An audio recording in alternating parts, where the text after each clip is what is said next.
저는 가난한 농부의 8남매 중에 막내딸로 태어났어요. 저는 원래 학교 선생님이 되는 게 제 꿈이 있었어요. 아이들과 함께 역사도 이야기하고 신앙송도 같이 하고.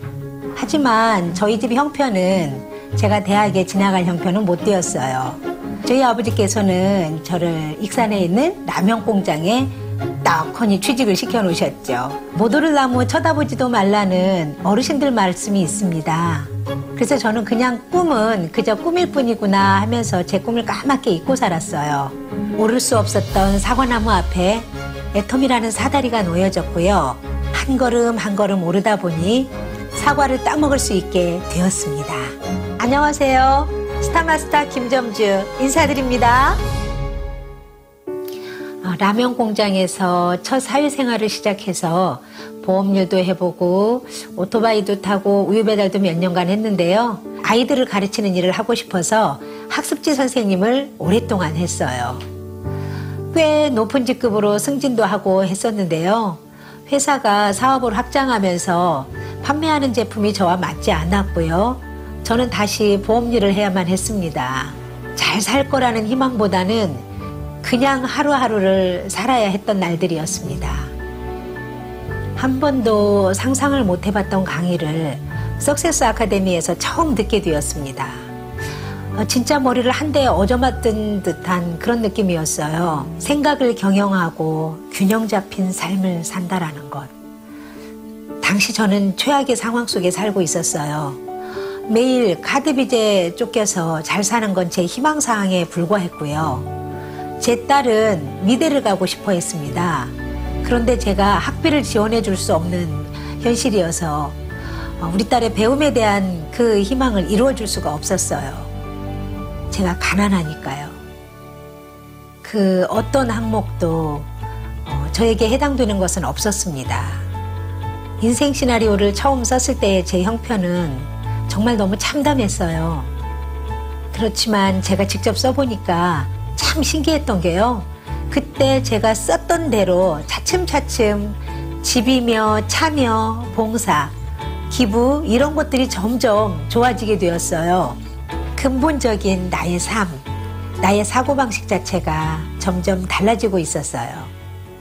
애터미를 처음 시작했을 때는 10평짜리 월세방에서 살았었는데요. 3년 뒤에 25평 아파트로 이사했고요. 지금은 32평 아파트로 이사해서 아주 즐겁고 평안하게 살고 있습니다.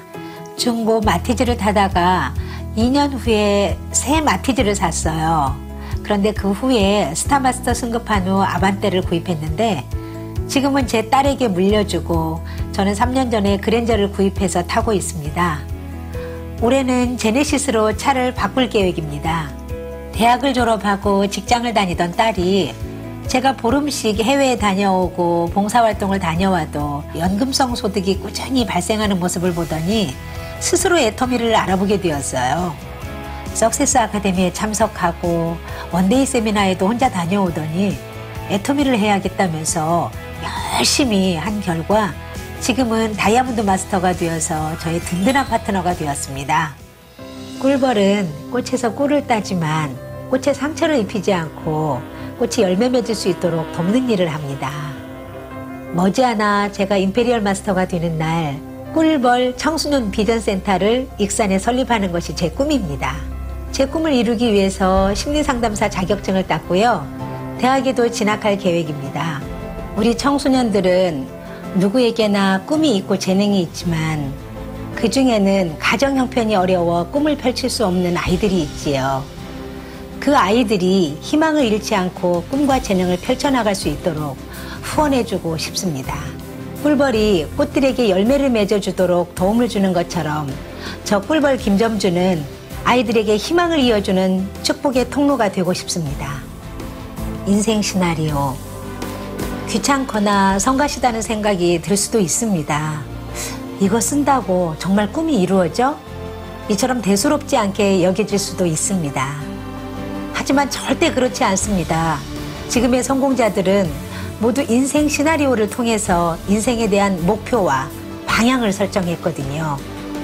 저 역시 목표를 정확히 그렸기 때문에 포기하지 않고 나아갈 수 있었습니다. 인생 시나리오를 통해 내 삶에 대한 그림을 그려보시기 바랍니다.